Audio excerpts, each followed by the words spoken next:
All right, now we're here today to talk about how to create a small business marketing system. My name is Jared Kimball, and before we get into all the juicy content, I'll just share with you guys a story.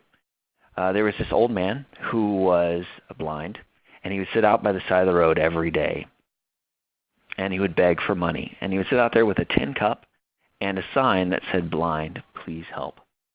And he had the tin cup because whenever people dropped change into it, he could hear it jingle.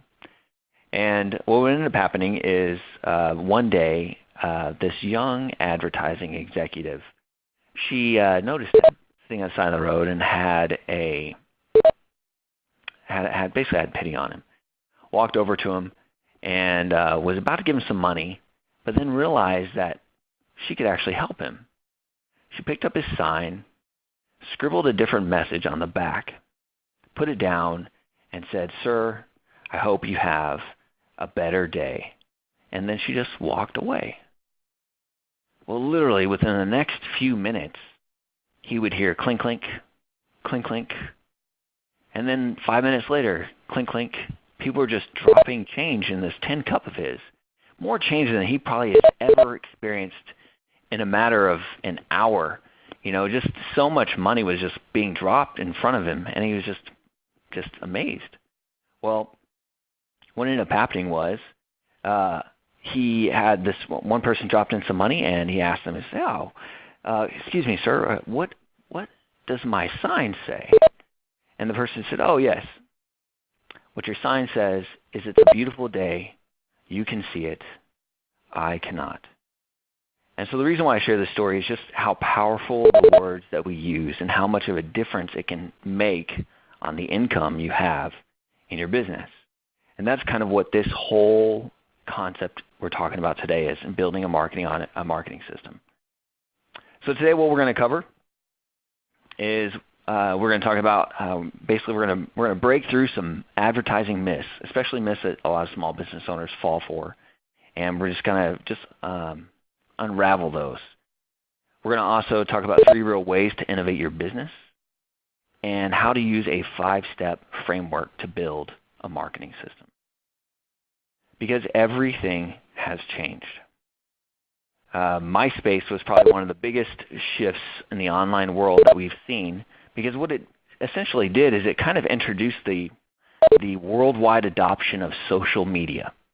It existed beforehand, but it actually people started actually throwing around this tagline of, social media. MySpace was a big part in that.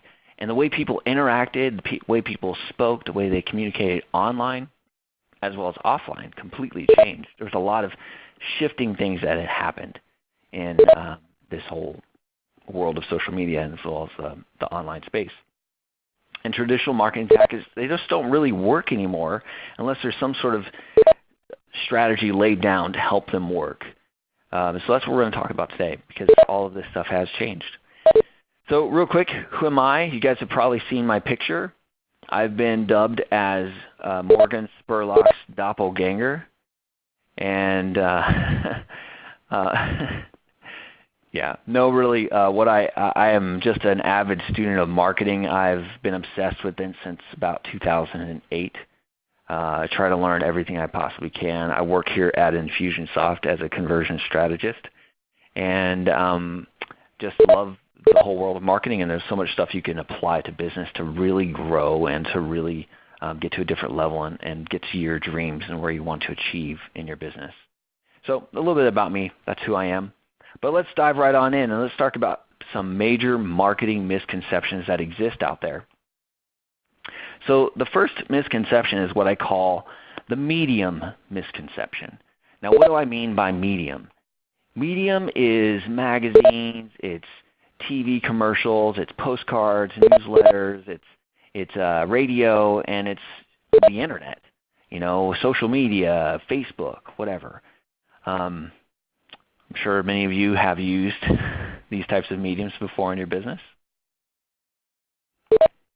So my question to you, though, is how much did you pay to have the content strategically formulated for maximum results?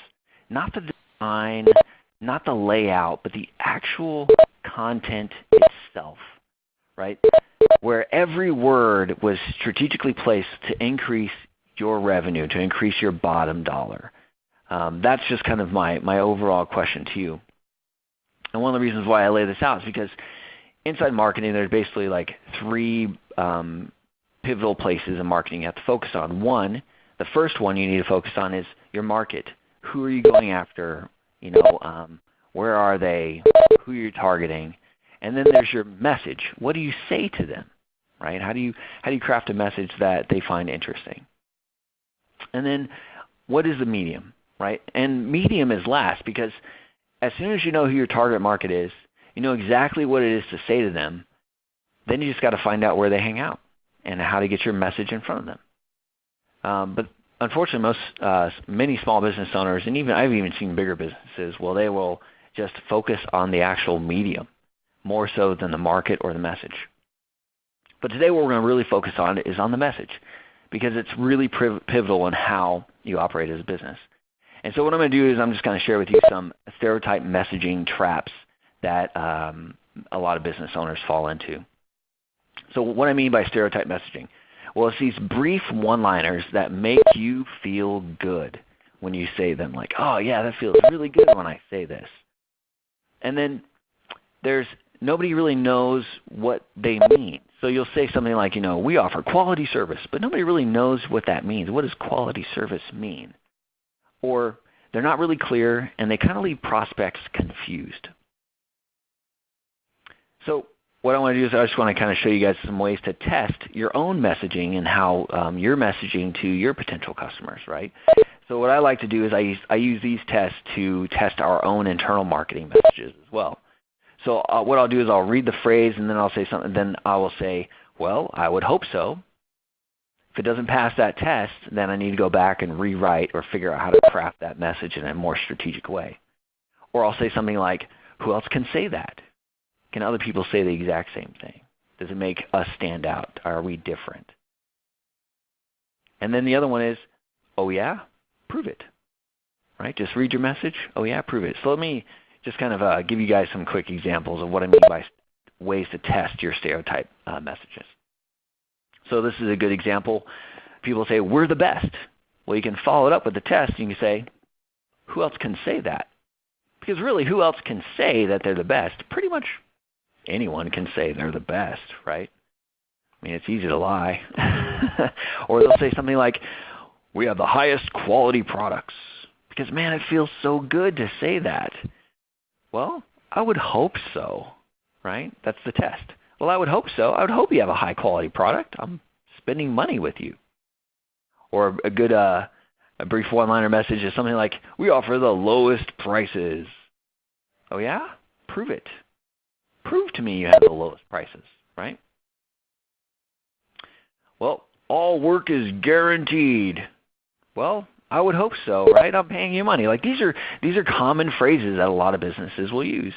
And this is a great way to test them. So another one is quality service. We offer quality service. Oh yeah?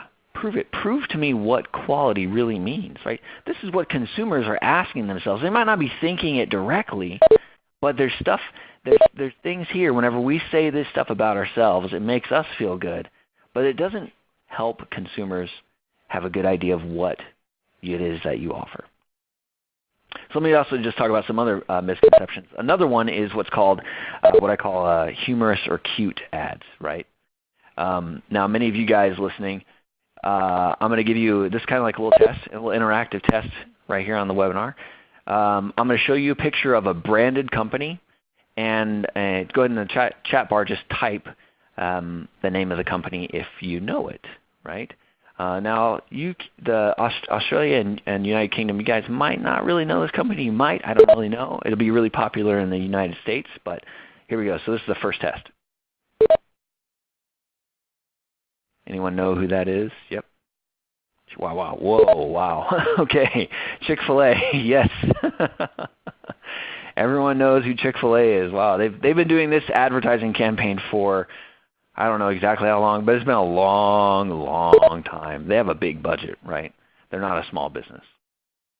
So here comes test number 2. Now, recently in the United States, we just had the Super Bowl, right? And businesses spend millions of dollars on these advertisements at the Super Bowl. I mean, multiple millions of dollars. Like, it's really crazy how much money they spend on these advertisements just to get their product and their message in front of potential buyers, right? So I'm going to show you another example, and feel free to go ahead and type in the name of the product if you guys know who was being advertised during this.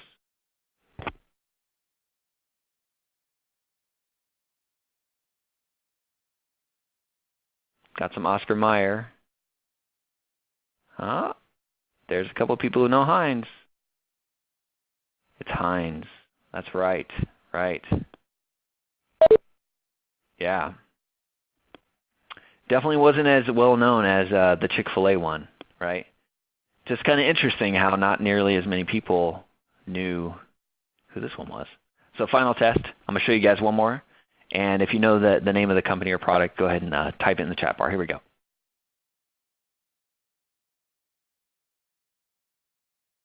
This happened during the Super Bowl.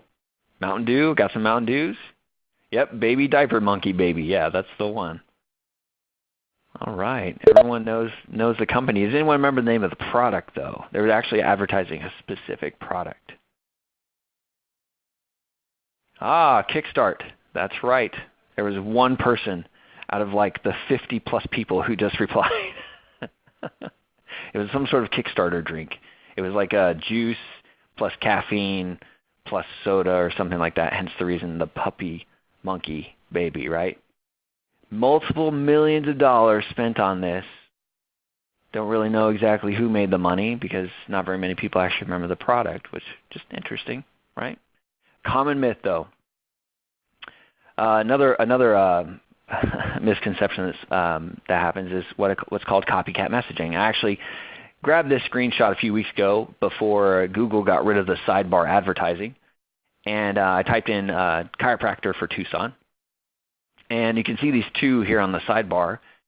The top line, the headline, basically is different, right? The first one says chiropractor Tucson, the one below it says chiropractor top rated.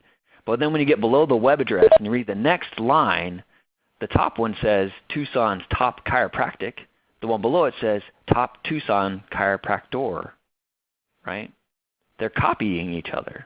And if you read the last line, it says get help today, call our phone number. And the last one says get help today, call our phone number. These small business owners who are running these chiropractor clinics, they don't really know what's the most effective way to communicate to their audience. So what they do is they just see what everyone else in their industry is doing, and they just copy it, right? Like, well, if it's working for this guy, it'll probably work for me. It's a common misconception, right? Another one of my favorites is what I call mini board advertising. And mini board advertising is where you just list what it is that you do. And I thought this one was really funny because it's a copywriting company. And they just list what they do. We do content marketing, branding, web, email, collateral, editorial, social, video, right? Common misconception because who else can say that, right?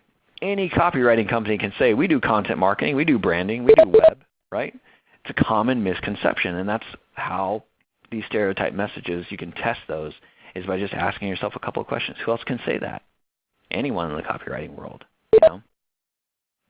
So how do we avoid doing this in our own business? Well, we do it through innovation. But the question is, why do we innovate? Well, there's power in innovation. Innovation is what drives commerce. It's exactly what it is. Like, that's the reason why there's new cell phones that come out every week. That's why there's always new cars. That's why there's always new technology. Technology is a great reason why you can look at how innovation just drives commerce, right? It just does. In addition to that, if a business isn't willing to innovate, they probably will go out of business. If not, immediately it could be down the road, right? Innovation is so pivotal for a business's success. And in general, I mean, the purpose of business is to generate a profit. So just with the motivation to generate a profit, that should be one of the driving factors on why you should want to innovate in your business. And according to Steve Jobs, innovation distinguishes between a leader and a follower. So there are three types of innovation I want to share with you guys today. And let's just go ahead and break it down. So the first one is what I call endless extras. And this is something you can go through an exercise either by yourself or with your team and ask yourself, Can you help your customers get multiple things done at once or at the same time? And you can sit down and brainstorm, write down some of your ideas. Even if they're crazy, just write them down. It's a great way to figure out how you can innovate your business. So let me just give you some examples on how to create this. So for example, let's take a daycare. What if the daycare opened up their facility for Friday and Saturday nights in addition to just being open during the week?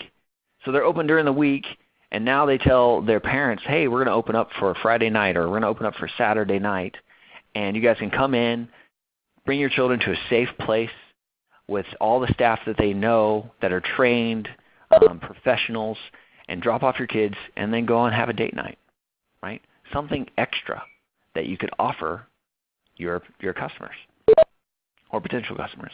Or for example, a flooring company. What if they offered free floor cleaning for 2 years, right? Something extra you can throw in there. Buy your floors from us. We'll make sure they get clean for the next 2 years, right?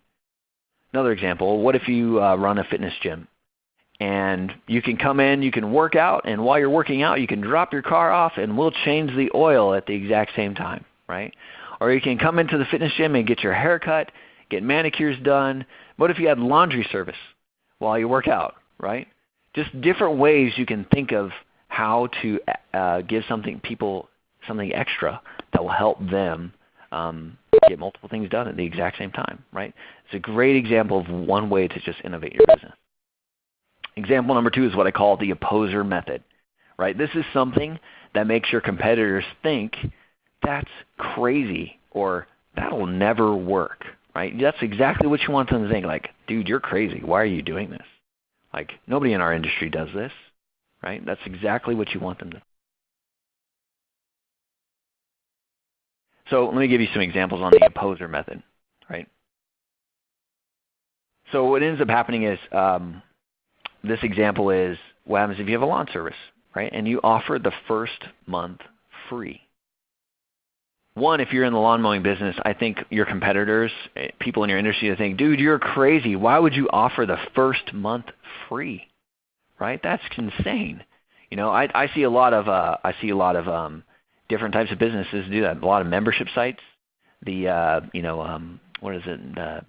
pharmaceutical or medicine or nutrition pill companies, they'll do stuff like that. You know, get your first bottle or first month supply for free on us, right?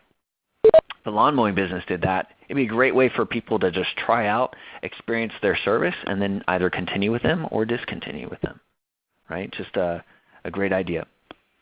Another way of looking at the opposer method is, what if you have an e-commerce or product company and you offered a 12-month no questions asked return policy? You believed in your product so much that you say, hey, come back to us 11 months down the road after you bought from us, we'll give you your money back, right, if you're not satisfied, right? People in your industry will think you're crazy. They just will, right? Another example, what if you're a painter and you offered a 5-minute paint job quote, right? I just had a friend of mine who just recently got his house painted. He had about 4 companies come out and give him quotes. Besides having to just wait for them to show up, whenever they got there, it would take anywhere from like probably 20 minutes to 30 minutes, maybe even longer, to actually like measure everything, calculate everything, and then present a quote to him so that he could just figure out like who he should buy from. But instead, imagine you would come into, as a business, come into this person's house, say, hi, Mr. Customer, please show me where you would like to be painted, right? And so the customer shows the painter where they'd like to be painted, and then the painter would just say something like, all right, great. So we have a 5-minute quote service that we provide. So what I'll do is I'll make the measurements, and I will give you a quote within the next 5 minutes. So I'm going to go ahead and start a timer, click, and they start a timer, and they go around, and they measure everything, and then here's your quote in less than 5 minutes, Mr. Customer. Right? Me as a customer, I would be extremely impressed with that, right? But people in the painting industry would probably think you're crazy because that's a lot of calculations to do extremely fast, right? But hey, you want to oppose the market, right? It's a great way to innovate your business. Innovation is not easy, right? But it's so powerful. Innovation idea number 3 is what I call the afterburner effect. And you ask yourself or sit down with your team and ask your guys, you know, can you do something faster and or minimize a customer's frustration? Can you do something faster and or minimize a customer's frustration? So let me just give you some examples. Well, if you run a website company, what if you could design an entire site in 24 hours, right? That is really fast, pretty impressive. Or you run a restaurant, and you could serve lunch in 15 minutes, or it's free. That would be really impressive as well. In fact, I actually had a friend of mine just tell me about a restaurant here in Phoenix that does this. They have a line out the door every day because they offer a sit-down restaurant, lunch in 15 minutes, or it's free. Pretty crazy cool. And another example, let's say you run a pool installation company, and you say, we'll install your concrete pool in 3 weeks or less. I don't know if you guys have ever had a concrete pool installed in your home. I had a friend of mine that has. Here in the Phoenix area, we have cedar block walls. We don't really have like wooden fences or chain link fences. We have kind of like cedar block walls. So a pool company has to come in and actually remove part of your wall. Then you have to deal with all of these trucks and people, random strangers just coming into your yard and digging and talking and making a mess, right? The average pool installation takes anywhere from 4 to 6 weeks, by the way, right? It's pretty crazy. But if you can come in and say, we'll reduce this, we'll make sure that these strangers aren't coming in, we'll make sure our trucks are here only for 3 weeks or less, and that would just definitely make a big impact on how you would come across to that potential customer, right? Just another idea, something to help people minimize a frustration or get something done faster, right? That's the idea with it. Because the enterprise that does not innovate inevitably ages and declines, and in a period of rapid change such as the present, the decline will be fast, according to Peter Drucker. Anyone remember Blockbuster? Just a few years ago, 5-10 years ago, they owned the video rental space. They owned it. There was nobody that could touch them. They led the entire market. And then it comes in little old Netflix, comes in little old Redbox, and now who's around? The people that innovated. Netflix is dominating. Redbox is dominating, right? Innovation is so powerful. So real quick, I just want to share with you guys as well what is something that's called the buyer's journey. It's really important when it comes to setting up a marketing system. And this is something I could literally talk about all day, but it's so critical for your business. Let me just kind of give you a quick example of how it would kind of work. So imagine a prospect. Whenever they decide they want to buy something, there's this line, and number one is whenever they say, oh, you know what, I should do that, or maybe I should look into that thing, or maybe I should figure out how to fix this problem, or one of these days I'd like to get a quote on this, right? And then when they get to number 100, they've actually made the decision to buy, right? So there's one, they're thinking, they get the first inkling of buying whatever it is that you sell, and the 100 is whenever the deal is done. Well, then there's this magical number, at least what I like to call it, the magical number of roughly around 70, right? Whenever people get to 70, things completely change. So if you look at the buyer's journey between 1 and 70, people are mostly in the mindset of thinking about buying. Now, this period of thinking about buying isn't necessarily like, 1 week or 1 hour or 1 year. It can be any of those, just depending on what it is that you sell and also depending on the buyer themselves. Like I have been thinking about installing blinds in my house for the past 3 years, but I haven't really made a decision yet that I'm going to buy some new blinds, right? But I'm thinking about it. So there's different things, there's different ways you could talk to me as a potential customer, right? And then there's the people who are between 70 and 100. They've made the decision they are going to buy. They just don't know exactly who they're going to buy from, right? And most businesses focus on the people between 70 and 100, whereas you can clearly see the people between 1 and 70 is much, much bigger. Like if a blind company reached out to me and figured out some creative way to either connect with me or to build a relationship with me, they would probably get my business whenever I'm ready to buy some blinds, right? Just a quick overview of the buyer's journey. So let's dive into the 5-step marketing system. and kind of how it all works. So there's 5 steps. I'll just give you a quick overview of all 5. The first one is attention. The second is interest.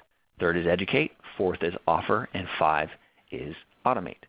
So let's talk about attention, which is the first place to go to.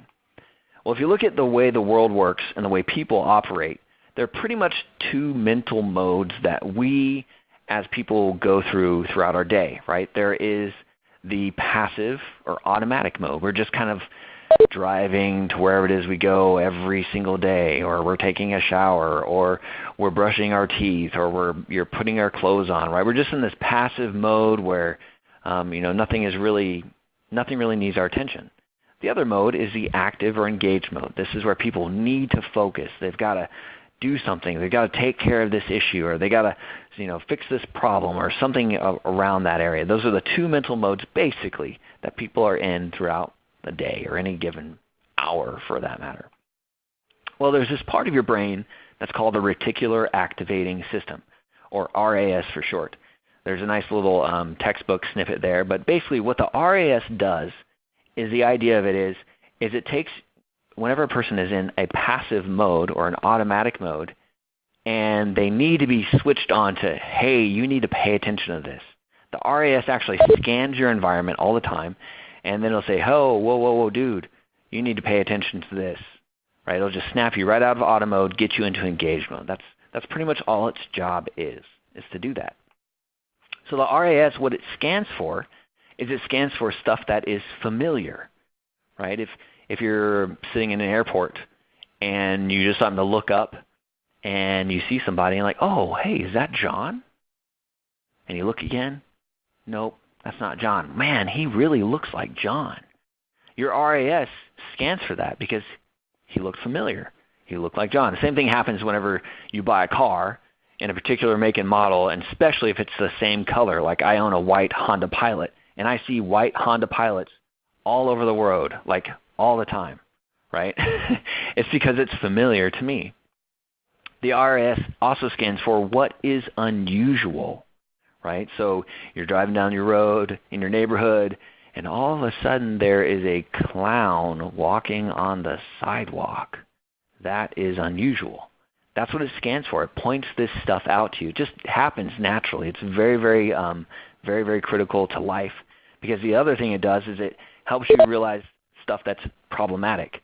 You're driving down the road, and then there's a deer in the road. You probably should hit the brakes. So your RAS will jump you out of it and say, hit the brakes, there's a deer on the road, you don't want to hit the deer. Right? These are the things it scans for. What is familiar, what is unusual, and what is problematic. Well, the cool thing is these are also known as hot buttons. But how do you identify them in your business and in your company, and how you speak to your prospects, right? Well, there's a couple of different exercises you can go through. One of them is what I call the benefits analysis. Now, with the benefits analysis, you sit down and you ask yourself, well, what are the reasons why somebody would buy what it is that you sell? Right? That you ask yourself, what are the reasons why somebody would think about buying what it is that you sell? And there's some great ways to look at it, and I pull in these angles all the time, is what do they hear? What is their spouse saying to them? What are their children saying? What is their boss saying to them? What is their coworker saying to them? What are their friends saying to them, right? And they listen to, this is stuff that they hear throughout their day. And whenever you say this stuff, it's familiar to them, right? Or what do they see? Do they walk out into the garage and they see their old beat-up car? Man. And then what do they think and feel? This old beat-up car, I hate this old beat-up car. I've got to get a new car one of these days because I hate driving this old beat-up car, right? This is the thing that happens is if you can sit down and figure out what are the reasons why somebody would buy what you sell, and you answer what do they hear, see, think, and feel, say, and do, it will give you so much clarity. It is amazing, right? It's great mental exercise to go through, just really, really pivotal. Another way you can do it and to help identify hot buttons is by looking at objections that your prospects might have, right? So you just ask yourself, what are the reasons why somebody doesn't buy what you sell? What are those reasons? Well, and you just list out every single objection. I mean, this is business. Business is you're selling something, and there are reasons why people don't buy. The price is too much. I'm not ready right now. I need to talk to my spouse. The kids are sick. Whatever is it that they have, there are common objections that you hear all the time. So all you need to do is sit down, list out those objections, and then write down right next to them what it is that you would say to overcome the objection, right? Because this is stuff that your prospects are going to say or they're going to think in their head. And then a final exercise is what I call competition analysis. This is another great way to figure out some other hot buttons that your prospects are thinking about or think are familiar to them or problematic. Ask yourself, why should they buy from you instead of a competitor? Another way to phrase it is, what is unique about your company that no one else offers? What is it that everyone else does this, but we do this, right? Think about that. Like, man, that makes us unique. That makes us a little bit different than everyone else who's in our same industry. And then just another way you can do it is just list out your top 3 competitors. These are my top 3 competitors. And then ask yourself, why should somebody give you their money instead of them? And build up the case for that. Justify that, right? There's a reason why people should do business with you versus your competitors, right? And when you sit down and you write this down, it just really, really helps you get clear and also helps you stand out in the eyes of your market. So now that you know their hot buttons, what's next? Because when you say this stuff, it's going to point out stuff that's familiar to them, that's problematic to them, and it's going to really, really just help you shine as a business in front of them. The next step is to get their interest, right? We do this by developing headlines. So there is a strategy when it comes to creating headlines. You want to make sure that your headlines grab attention and they paint some sort of mental picture. In addition to that, you want to make sure that your headlines are hot button loaded. You would just go through these exercises, and now you have a bunch of information that can really help you stand out because this is stuff that they're thinking about, that they're seeing, that they're hearing, that they're feeling, that they're saying, and those are hot buttons that you can put into your headlines. And then also I encourage you to have some sort of sub-headline that promises to further educate. Download our guide so that you know exactly what to know from whenever you're hiring a local plumber or something along those lines, right? Just helps you stand out, some sort of promise to educate. So how do you create headlines, right? This is something I get asked all the time. Well, how do you create headlines? Well, there's a really easy way to do it. Just swipe from the greatest headlines of all time, right? You can go right into Google, type in 100 best headlines, and you've got dozens, millions of articles on all of these really powerful information-loaded headlines that you can not necessarily copy, but you take the framework and the structure of the headline, you put in your own hot buttons, you put in your own unique spin, your own unique twist, but you have some sort of framework or subject headline that you can run off of. And it's so powerful, so easy to do. It just takes a little bit of thought, but there you go. That's one way to do it. Another one is what I call using the statement and question matrix. Now I do this when it comes to writing advertising for my own business as well as here at Infusionsoft. It's a great way to get a bunch of different headlines out for my landing pages that can really shine. So what it is after I have my benefits and objections and competition statements written out, I have this matrix where I put things into a first-person statement, a first-person question, a second-person statement, and a second-person question. So I'll just read the top line there because I won't read the entire thing to you guys. But the first-person statement is you say something like, I need to get my pool cleaned because it's green and yucky looking, right? The prospect is thinking to themselves, man, I need to get my pool cleaned because, man, it's so green. It looks so disgusting, right? You have a headline like that, it will instantly connect with them. Then you can take that exact same problem and you turn it into a question. How can I clean my green, disgusting pool without costing me a fortune, right? And then you can take that same thing and turn it into a second-person statement. You just basically put in the word you or your, and you say, you need to get your green, yucky pool cleaned. And that is your headline right there. Another one you can do is you turn it into a second-person question. How can you clean your green, disgusting pool without costing a fortune? It's a great exercise to get out a bunch of headlines to test a bunch of different things, especially when it comes to your marketing and advertising. The third step is you want to educate, right? But how do you educate? Right? This is where people I hear, they tend to struggle with, they struggle to write the content. They don't really know exactly what to say, right? They don't know exactly what not to say. And they struggle with how to position their company or product as a solution to their potential customer's problem, right? These are all like little reasons why people have a hard time educating their prospects and educating their customers. So I'm going to give you guys some little tricks on how to do this. The first one is kind of an analogy, or actually this is probably the best thing, is build a case, right? So imagine you're in the court of law, and one lawyer goes up to the judge and jury and says, "Your Honor," and the jury, "I'd like to say that my client is innocent. He's innocent because he's a good guy. He's been in this community for the past 30 years. He's an outstanding citizen.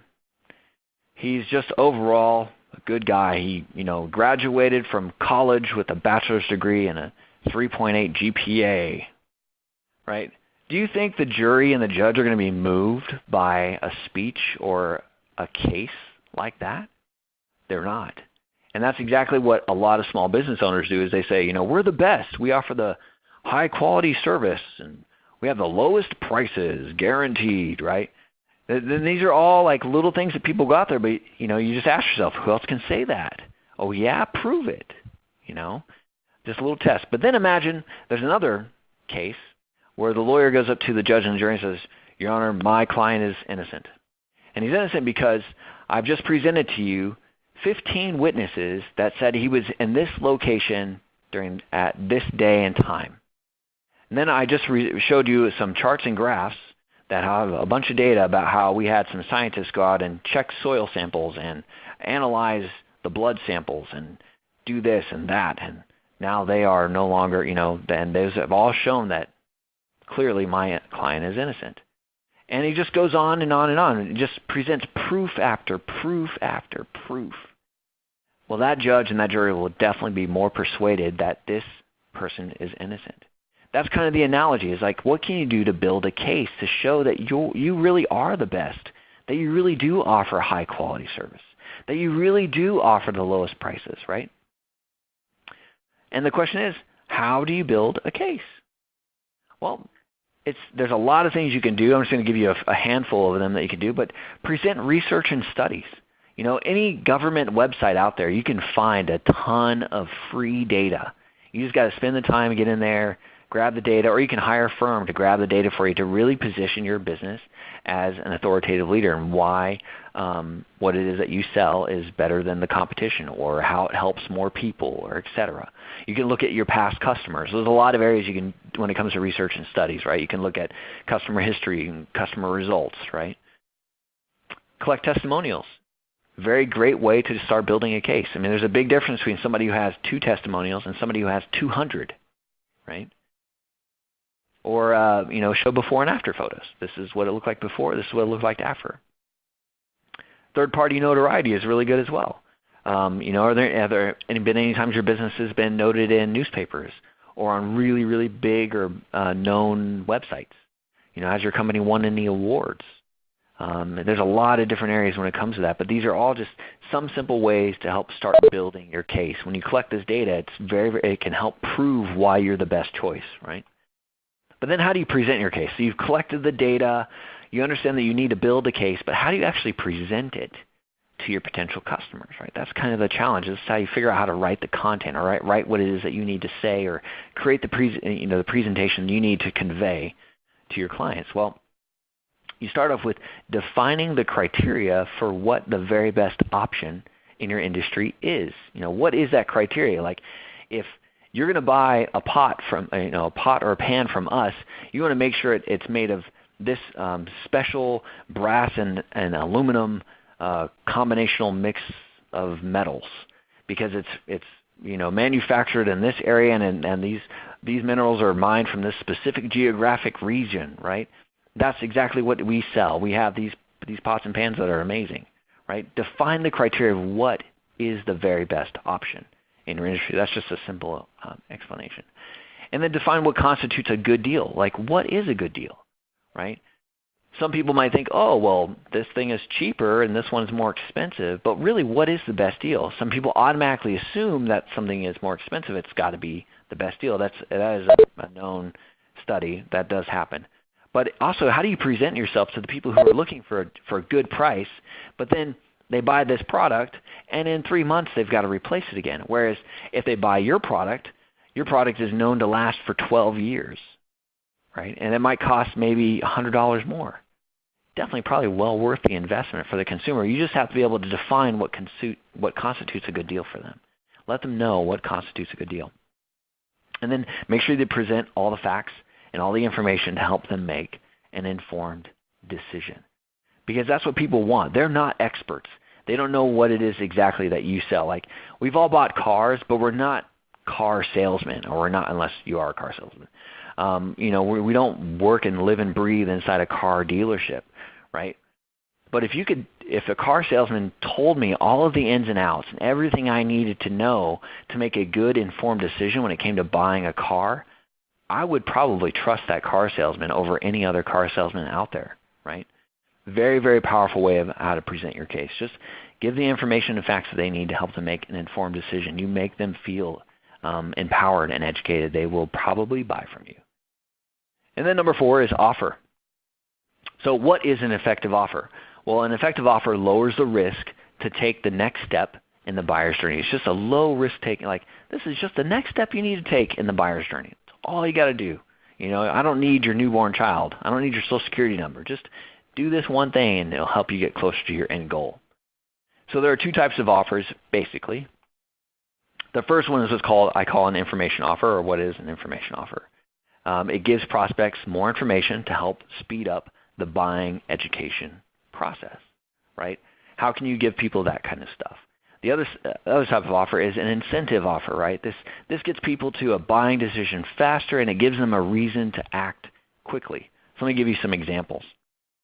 So an information offer example, one of the things before I get into the example is, don't say, call for more information, or give us your name and email and we'll send you more info, or anything like that. Just is not effective at all.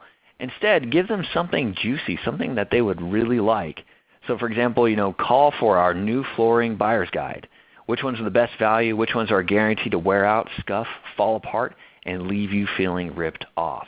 I know if I were in the market to buy floors, I'm not a flooring expert at all. And if I heard a radio ad, or I saw this on TV, or I even saw it online on Facebook, I'd be like, that actually sounds kind of interesting. I don't want to be ripped off, right? I want to make sure I get the best value, right? I'd be more than willing to trade my name and email for that. Totally, yeah. I'll give you my name and email for that all day long, because you're helping me to get further down the buying decision, the buyer's journey. Then the incentive offer. I also don't recommend, when it comes to making an incentive offer, try to avoid percent offs because they have little credibility. So for example, this just happened like a month ago. I went to a store, and all over their windows they had 25% off sale today. And walked in. I didn't end up buying anything. It's actually in a mall here in the Phoenix area.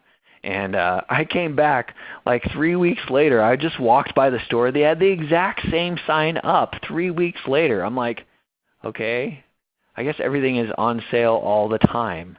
So therefore, that is not valuable to me as a consumer. So that's the reason why I say avoid percent offs. They don't really have much credibility when it comes to them. But whenever you have an incentive, give people a reason why. Explain why you have an incentive.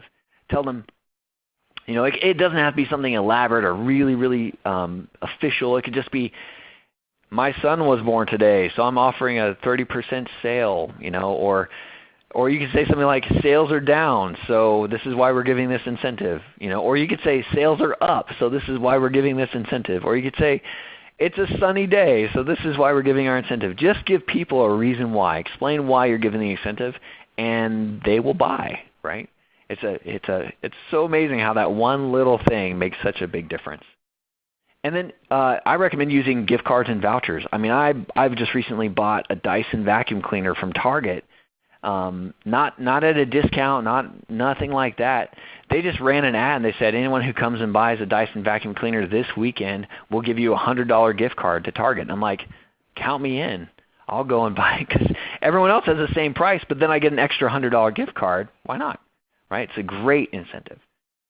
Package multiple offers to increase what I call the enchantment effect. You guys have probably seen this stuff where people they'll put in extra bonuses. Like, if you buy today, we'll give you this extra thing, and we'll give you this extra thing. Or you go to a car dealership and they say, well, if you buy today, Mr. Customer, we'll give you free tinted glass. And then we'll also throw in a splash card if you decide to buy today. And then you can counter and say, well, if you put in the upgraded stereo system, then I'll buy. All right, great. We have a deal. Awesome, right?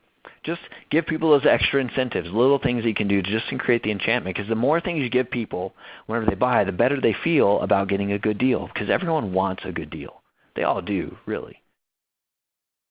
Number 5 is automate. Hopefully you'll do this with Infusionsoft.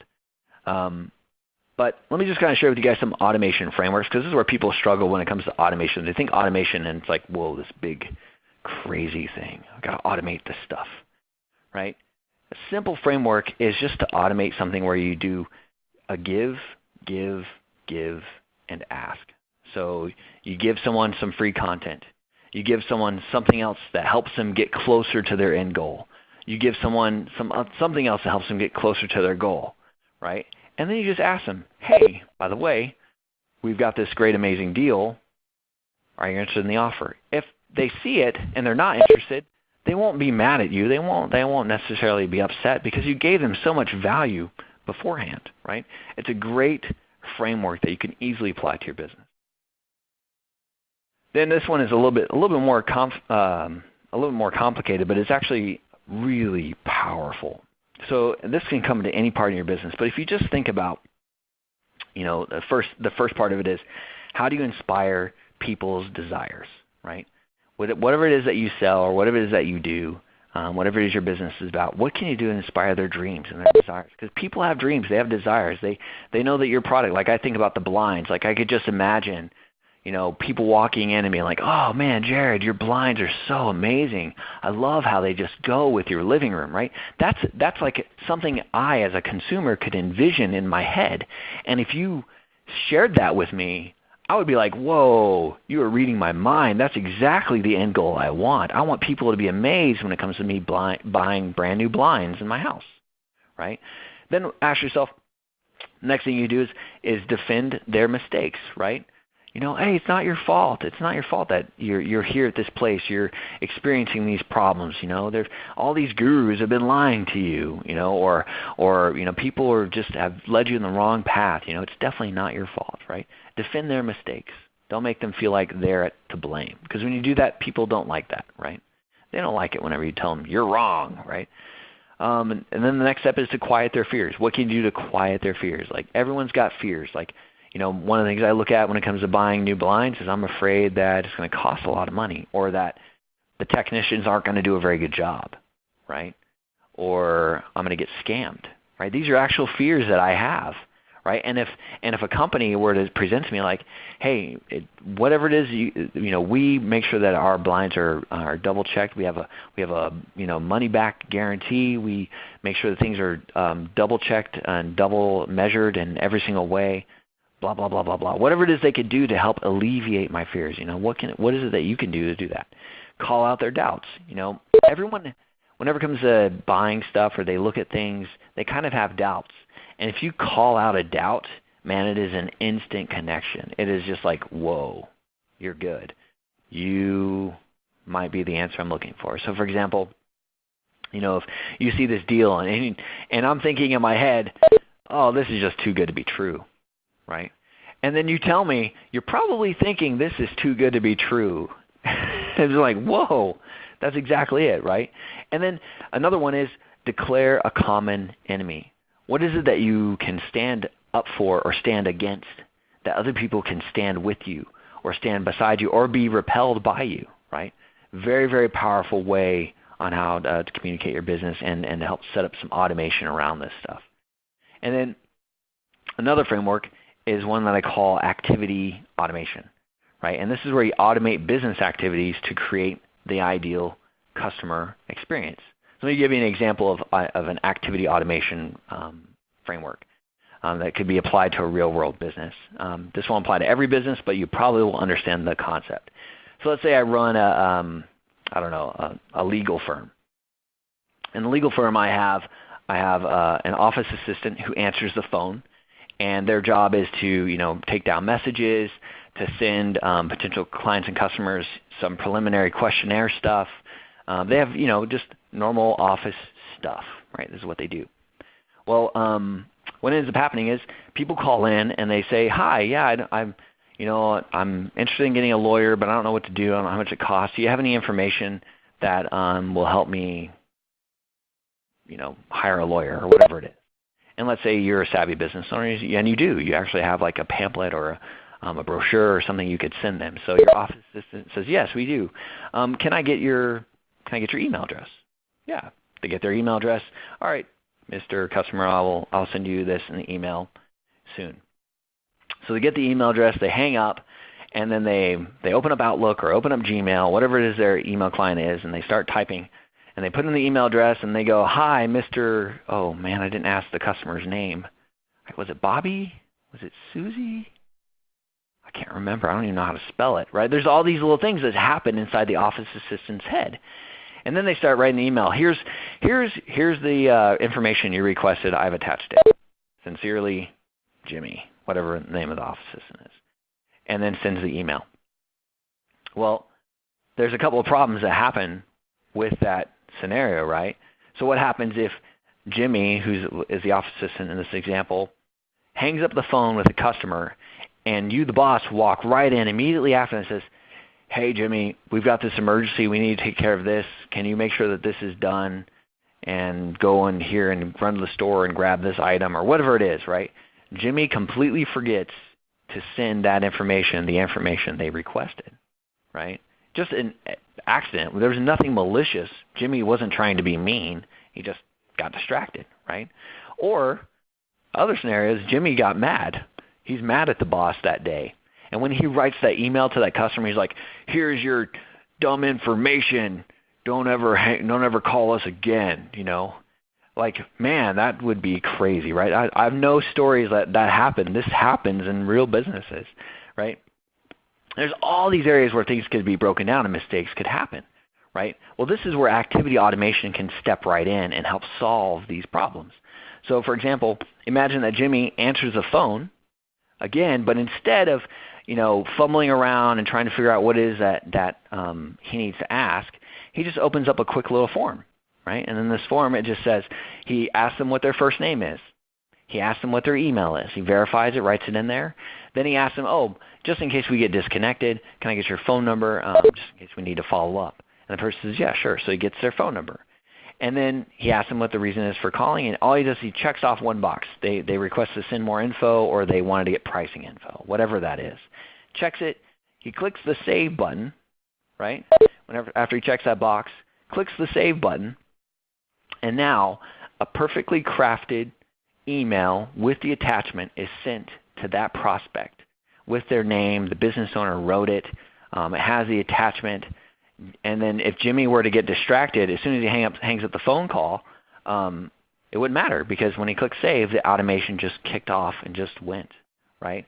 It's a great small example of how activity automation is so critical for businesses. So just to kind of wrap up, when it comes to the 5-step marketing system, you want to make sure that you get people's attention, get their interest, educate them, make an offer depending on where they're at in the buyer's journey, and then automate these types of processes. It's so pivotal in your business. And in Infusionsoft, what we want to do today is we want to be able to help you and give you a free sales and marketing growth plan. And the purpose of this growth plan is just to help you assess your business, help you to figure out what it is in your business that there might be some missing opportunities that you're not aware of. There could be potential leads that you're missing out on. There could be different ways in how you figure out how to strategically craft your messaging, just like some of the stuff I've talked about today. This is completely free. We do it for you guys. It's something that we offer just to help small businesses. We sit down. It takes probably anywhere from 30 minutes to 45 minutes, just depending on your business and the questions that we ask. But they will actually just write this whole thing up. They will take this document. They will send it to you. It's extremely powerful. We've gotten so many people who are just like, wow, I've never realized. I mean, I can't give you all the quotes, but there's a lot of people that have really loved getting these growth plans because they open up a whole different world. They open up different opportunities. They shine the light on areas that have been dark in their business, and it really helps them to see their business in a whole new light. And if you want to get a growth plan today, all you have to do is go to infusionsoft.com/JaredK, and you can see it right there on your screen. These growth plans, the neat thing about them is that a part of my presentation I went through today, it's not really part of the growth plan, but you can see whenever you're trying to figure out how it is you message or how you target your audience, these growth plans help bring that stuff out. So it's almost like instead of doing this all by yourself, you can just work with one of our experts that they do this all day long. Like this is what they do. And and they'll help you pull out those questions and answers. They'll help you figure out, what is it that people, what are those things that help people, they start to think about buying whatever it is that you sell, right? They'll help you figure out ways that you can attract your customers, right? They'll figure out ways that you can help start designing and developing your messaging to where you start hitting those hot buttons, right? What are the things that they think about all day that's familiar to them? What are the things that they believe is unusual? Or if they saw your ad or they saw your offer or they ran across your business, what kind of problems it is that they have that you solve? That's what this growth plan does. It helps you to really harness that and helps you to really figure out and focus on what it is that you can do to grow as a business. It's a great way to assess where you're at, to make plans to where you want to go, and to see what you can do to get there. There's a lot of stuff involved with this thing. Like I said, it's like 30 minutes to 45 minutes. It's extremely powerful. And if you're interested in getting a free sales and marketing growth plan, that would be hand delivered to you. Not hand delivered, but they'll send it to you in an email. They'll just sit down and work it out with you. Just go to infusionsoft.com/JaredK. And they'd be happy to help you guys out in crafting this and setting this up for your business. It's very, very powerful. I really appreciate everyone coming on the call today. I hope you got a lot of value out of it. I won't spend a lot of time on this, but I will answer questions now. So I'm going to go ahead and open up the line here for questions. And let me get this set up here.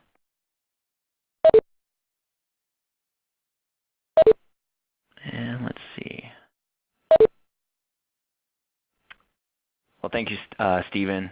I'm glad you got some good ideas.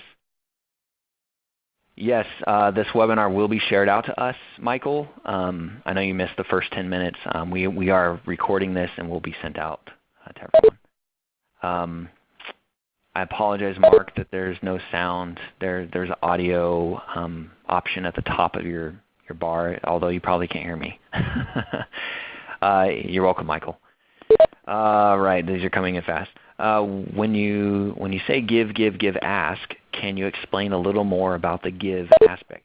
Yes, Jennifer, I can. So when it comes to giving, it kind of depends on the way you want to set up your automation. So for example, one of the things that I've done in the past is I will give people either a free ebook is one option, right, or a video.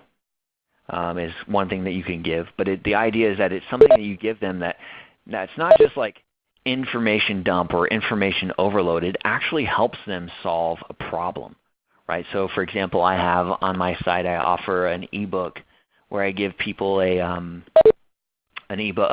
guide to help them increase their open rates, right? And with this one way to increase your open rates is, and the guide I mentioned is to change your from name.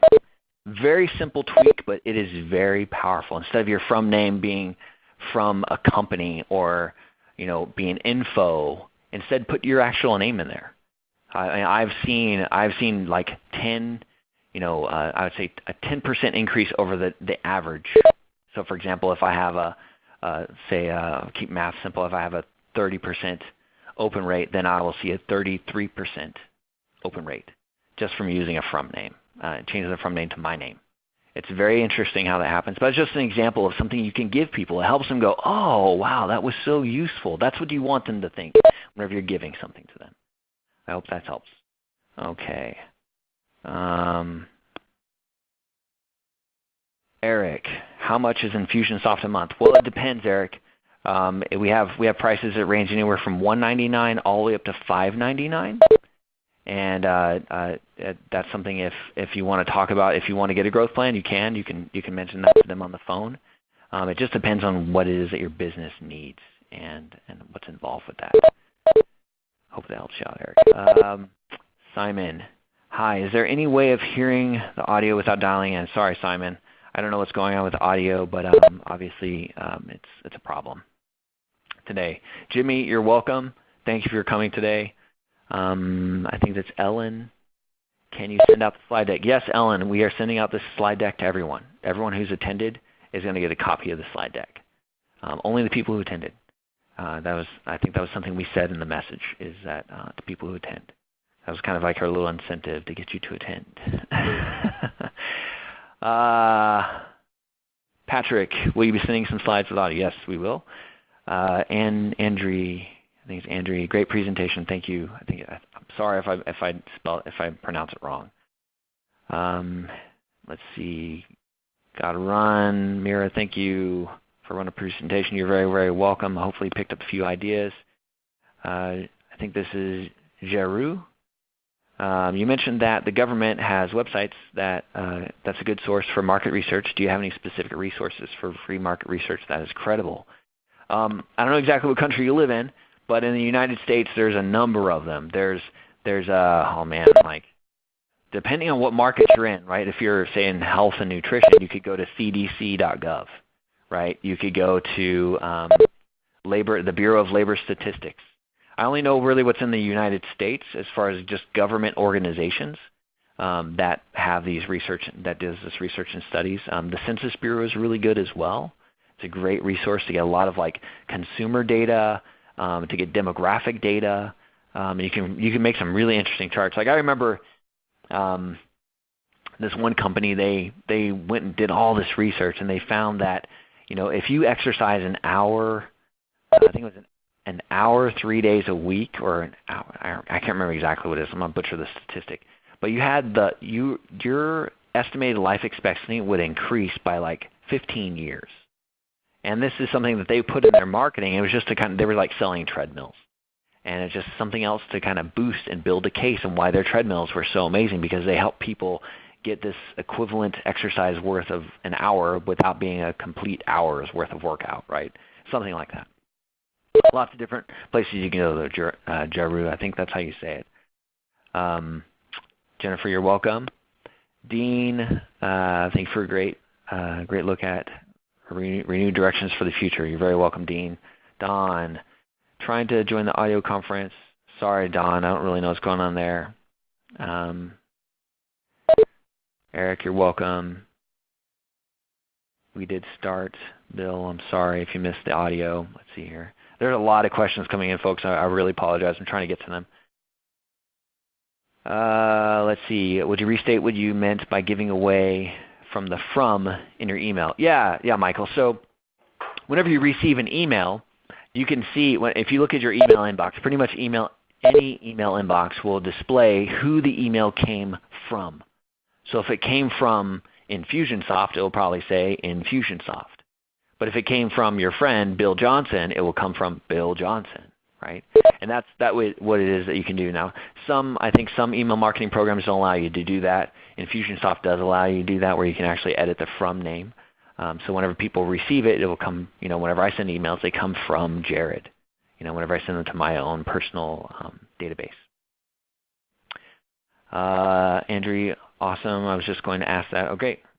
Andrew, awesome. I'm glad I answered your question. Let's see.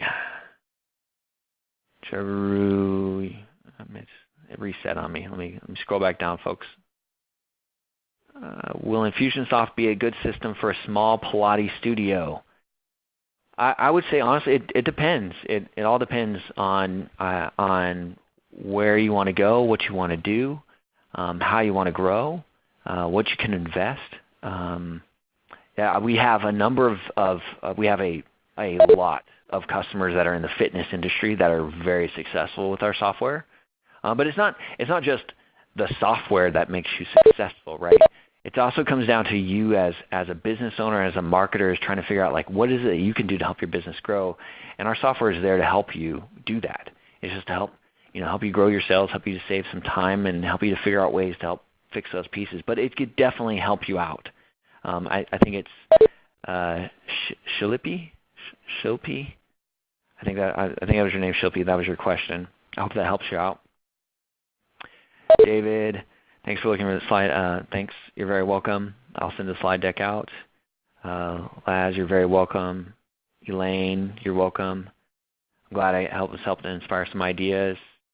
Shilpi again. How much time on average would one need to spend to get it set up and running for a simple 3 or 4 campaign? Well, it just depends on what you're trying to do. I mean, I can't give you exact answers.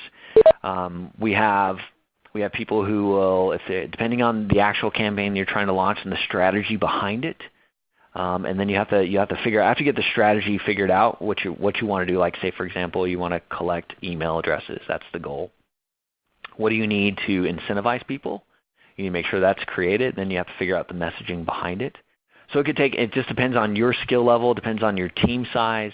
If you're a solopreneur, it'll obviously probably take you longer. If you can hire out contractors, it could take you shorter time. If you have a dedicated staff of like 4 or 10 team members, then you could probably get it done faster. So it just depends. That's all I can really say. I mean, if you want to call in for the free sales and marketing growth plan, Shilpi, you can. They'd be more than willing to help you with the growth plan itself, and then they'll answer these questions for you. It's not like a hard sales pitch or anything like that. It's just they want to help you figure out your sales and marketing growth, and then they'll be more than willing to answer those questions. They might be able to give you more definitive answers than I can. Jaro, that's how you say it, Jaro. All right, the name is French. Living in Louisiana, that's awesome. Jennifer, something is mixed up with the webinar reminders. Oh, okay. I'll make sure I work with the team on that. Kim, yes, we did start. I'm so sorry, Kim, if you just joined us late. There was confusion on the reminders. We will have a recorded version. Andrew, you have a great day as well. Michael, thanks. You're welcome. Michael, how would you recommend using Infusionsoft for cold calling in order to build a customer base for a new business? Oh, yeah, man. This is powerful. So I do weird stuff, right? Like, I've been in marketing for a long time, and I like to just do experiments myself. Like, I have a dream of one day of starting my own business. And I do stuff on the side. I do make side income, and I do figure out different ways to do it. So one thing that I did in the past is I was thinking about starting a software company. So I went on Elance, and I paid somebody I think it was like $50.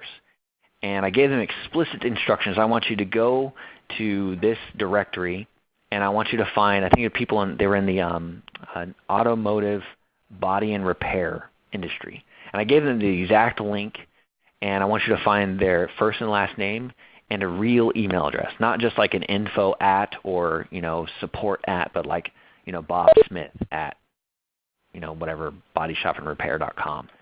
And I had this list. She gave me a list of 200 names. I took those 200 names, I uploaded them into Infusionsoft. And in Infusionsoft, you can create what's called a sales pipeline. And so what I did is I have stages. So I have people that is like the first time I'm going to call them, right? That's the first stage. If I talk to them, there are options. So if I actually spoke to them, what happened, right? So there's like a decision in a sales stage where it's like, we had a great conversation. We set up all my goal was to set up an appointment with them just to do an actual like in-depth interview with them. I was just doing exploratory work on this. And then the other one is, like they blew me off, right? They're like, no thanks, I'm not interested. I don't want to talk to you today. Or I got some sort of rejection. Just a part of sales, right? Rejection is just a reality. So I went through that and I managed my whole pipeline using Infusionsoft, cold calling these businesses. I would call. Actually, what I did is, now granted, don't do this with our software. It's definitely not a best practice. But what I did is I used my personal Gmail account, and I personally wrote an email to these 200 people.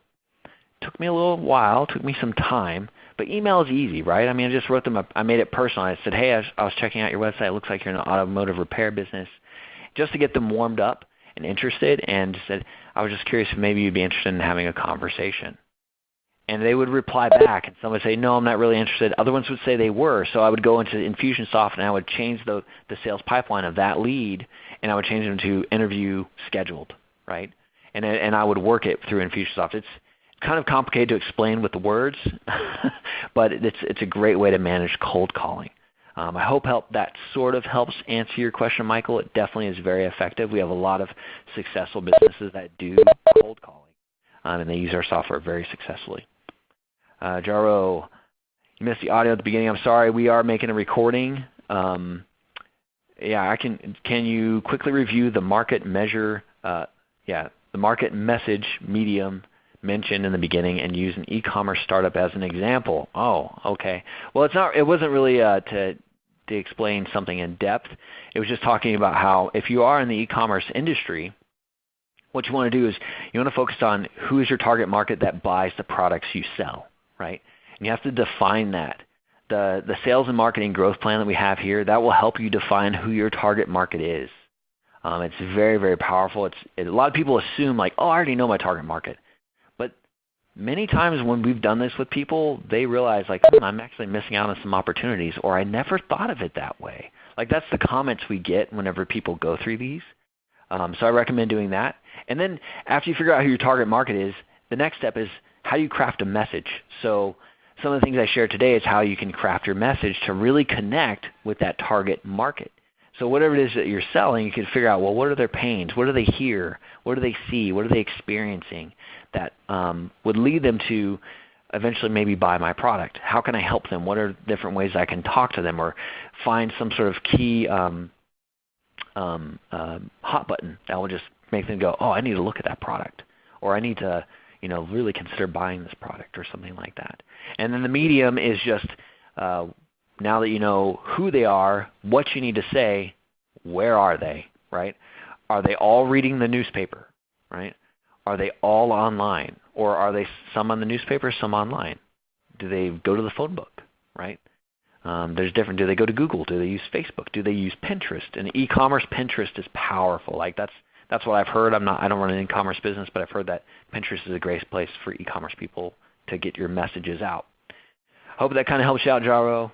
That it wasn't really specific on that type of industry, but that will hopefully give you something. Jimmy, any quick suggestions of ways to build an initial email list of decision makers like hotel managers before signing up and starting an email marketing campaign with Infusionsoft? Yeah, there's a lot of directions you can go, Jimmy. It all depends on what you want to do. Like this is I can't really be really specific, but some suggestions for building the initial list is one, you can just do what I explained a little bit earlier, where you can find a list of hotel managers. Like there's gazillions of hotels in the entire world, right? You can buy a list, like not an email list necessarily, but you can actually buy like a direct mail list.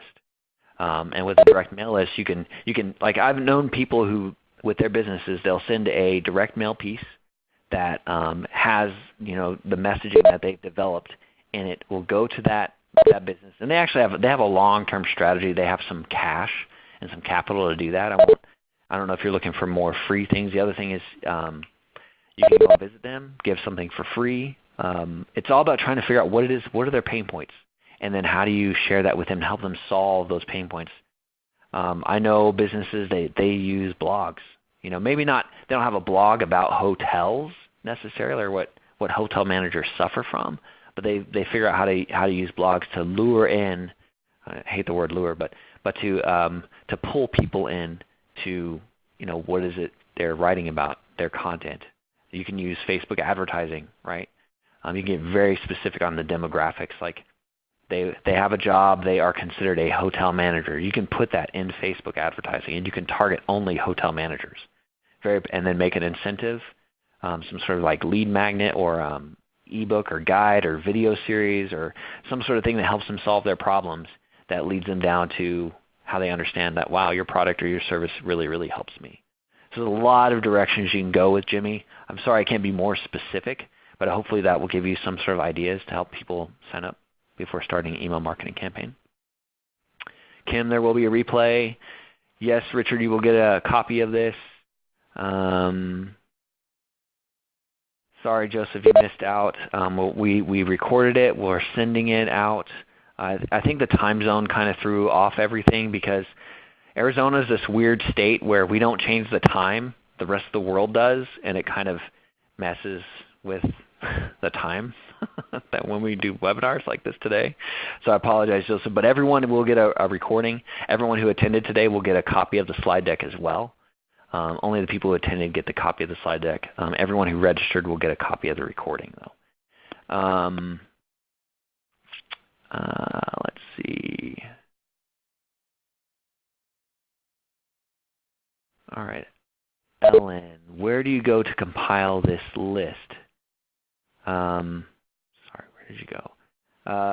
The list. I went to when I got the list. I went to, what was it? There's a lot of. I just went to a directory. I mean, you can go to yellowpages.com.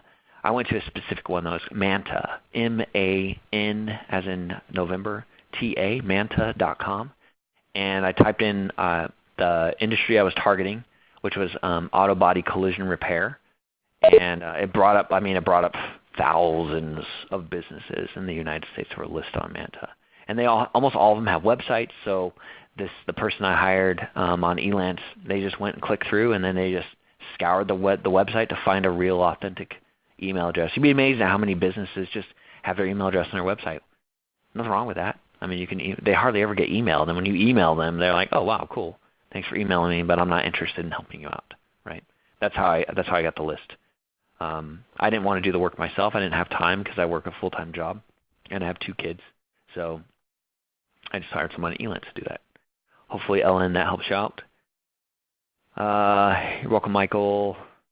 Charles, you're welcome. Joseph, I have a growing database of hotel sales managers. Oh, awesome. That's awesome.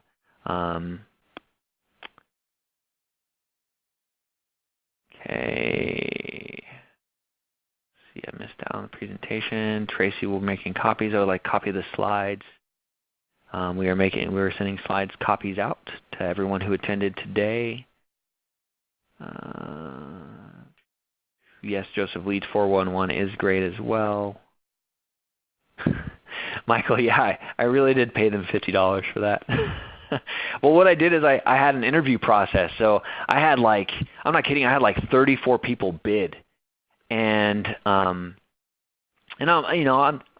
like, well, I want to make sure I get good quality stuff. And what really impressed me on Elance, I had 5. I narrowed it down to 5 people, because these 5 people, they went all on their own. I didn't put this in the bid or the proposal or anything. They just sit me like, excuse me, sir, in order for me to help apply for this bid, I've included 5 examples and of what you're probably looking for, of how I would follow your instructions. Well, this girl who did it, she did a phenomenal job. She went above and beyond what everyone else did. And everyone else was bidding $30, $20 or $30. So I was like, well, what's another $20 to get this much extra stuff? And so that's why I paid $50, right? But it's because she just went above and beyond what everyone else was doing on the market. So it was really, really awesome. David, who's your favorite strategist, copywriter? Well, just jumped. Where'd you go? Copywriter who can be hired by the hour. I don't know, David. I do my own copywriting personally. There are a lot out there.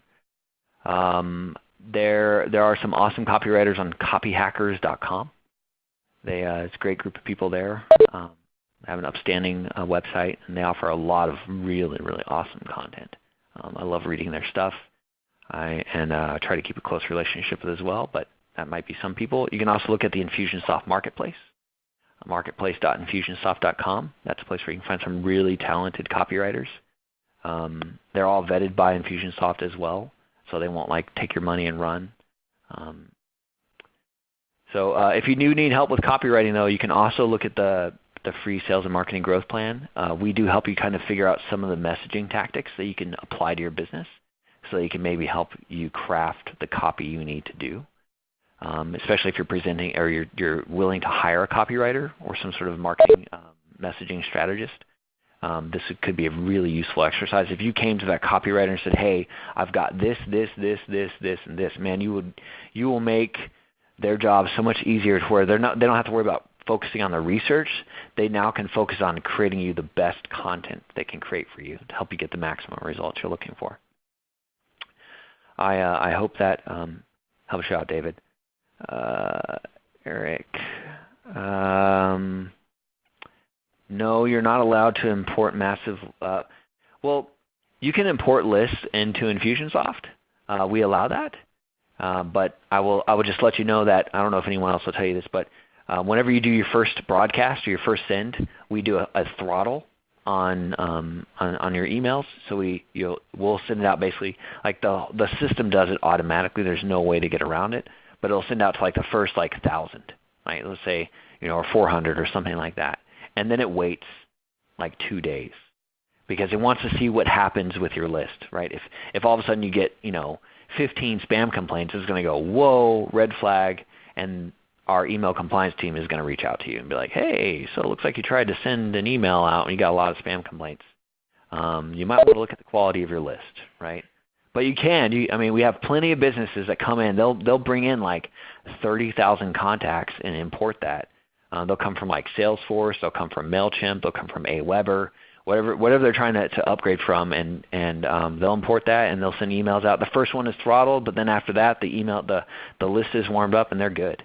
No problems with compliance or anything because they've kept a good relationship with their list. Yeah, so I hope that helps you out, Eric. Warren, can you do mass e-blasts without the receiver's permission? You can, but not really with Infusionsoft. You can find some cool little black hat ways to do that if you really, really wanted to do that. There's lots of businesses that do that. We don't really want to attract businesses like that at Infusionsoft. We want businesses who want to, and I'm not saying that what you're doing, your intentions are wrong or anything like that, but we don't really allow mass e-blasts without the receiver's permission because we follow the CAN-SPAM guidelines here at Infusionsoft. Justin, I have a huge list of my target markets, LinkedIn verified emails. If I'm connected with them and I ask if I can educate them via email, is that enough to be a valid opt-in? Possibly. That's kind of what I can say. I just don't want to be reported as spam. Totally, I understand that. It is kind of a reason, but there will be throttling put in place. There could be, I don't know, it's kind of like a gray area. That's probably all I can really tell you. I would just, if you got their permission and they said yes, it's kind of like as if you went to a trade show and people are like, yeah, man, you can totally email me. It's kind of iffy. So if you're importing that list of contacts, our system will definitely throttle them automatically. But if people are responding okay and you have no red flags, then you'll be good to go. You'll be able to email all of them, just like I mentioned before. Let's see. Michael, that's great. Would you mind sharing what your offer looked like? My offer. I don't really know. What would you mind sharing what your offer looked like in Elance? Oh, I don't know. I have to dig it up out of my account. I think Elance just got bought too. I don't even know if Elance is still around. I have to look at it, Michael. If you want to email me, you can. You can either email me at Infusionsoft, or you can email me at my more personal email. I'll just give you my personal email, and anyone else, if you have any other questions too, feel free to email me. And you don't want to talk about on the webinar, Jared, Jared, at marketerlife.com. And I can see if I can dig it up for you, Michael, and I'll send it to you. That'd be totally fine. David, are you available to copyright? I don't know. You can email me and we can talk about it maybe. How about that? I just gave you my email. So Jared at marketerlife.com. I don't really necessarily do copywriting for businesses. I'm more into like marketing consulting, but maybe we'll see. Let's see, Eric, does Infusionsoft work like Google Tag Manager for events on pages? I'll be honest with you, Eric, I'm not super familiar with Google's Tag Manager. I kind of have a basic understanding of it, so I'm going to do my best to hopefully answer your question. So does Infusionsoft work like Google Tag Manager for events on pages? What it does, what Infusionsoft does, it allows you to not necessarily tag when people visit a specific page, but if they take a specific action, you can tag them. We use that term. We use tag. So if they download a specific thing or they fill out a specific form, they take a desired action, they click on a specific link in your email, or even on like social media because you've shared a specific tracking link on your social media sites. If they click that and they're in your database, they have to be in your database, it'll give them that tag. And then it's a great way to segment your data. So for example, if I send out an email, and in the email I just ask 2 questions because I'm trying to qualify people, right?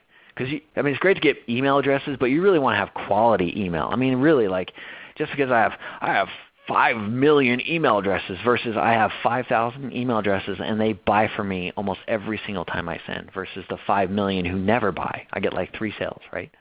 You want quality over quantity. That's really the goal because quality people will give you more sales.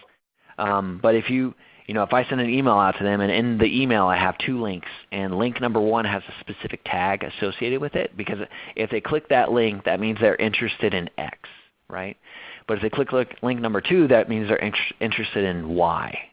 So then I can create those tags. And so now whenever they click X, then I have a specific X follow-up campaign. If they click Y, I have a specific Y follow-up campaign. Or if you want to send out broadcasts or target them in different ways and make specific offers for them too. There's so many different things you can do. I hope that kind of helps answer your question, Eric. Yes, that's right, Laura. Elance is part of Upworks now. You're welcome, Eric. Perfect, great. I think that's about everyone's questions. Any other questions anyone might have? More than willing to answer them. We've got like 84 people still left online. You're welcome, Michael. I'm glad you liked it, Laura. Okay. Well, everyone, just to recap, feel free to call Infusionsoft. Go to Infusionsoft.com/JaredK. Get a free sales and marketing growth plan. I don't think you'll be disappointed. It's extremely useful for you. They'll go through these questions and really help you figure out ways that you can grow in your business. And they'll deliver this whole thing to you after they go through it with you. It takes about 30 to 45 minutes. You guys have an amazing day or amazing evening, just depending on where you are in the world. And I hope to see you in the future.